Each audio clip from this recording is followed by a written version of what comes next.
diasporic movement, right?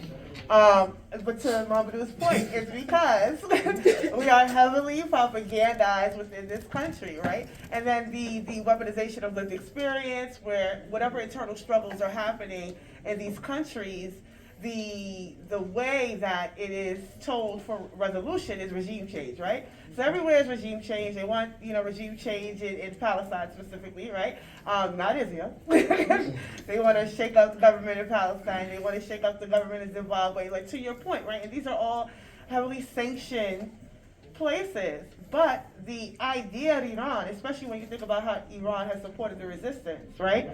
The demonization of it validates what Israel is doing, what the U.S. continues to do. But in these spaces where people are having these struggles around not voting for particular politicians, that is never really on the table of struggle, right? In terms of how we even understanding geopolitics in this region, how we even understanding these dynamics. And because, to Rafiki's point, we are a cowardly movement, these struggles we concede. And then you have candidates who say this one is a war criminal, and this one is a war criminal, and this one is a war criminal, to appease a particular voting bloc that has never had to deal with those contradictions or refused to, right?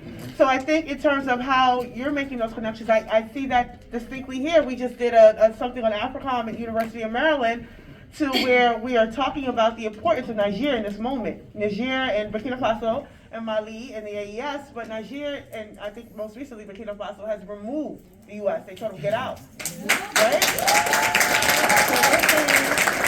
So they're saying shut down AFRICOM, and we have nations that are shutting down AFRICOM, that we know that we need to be defending that, right?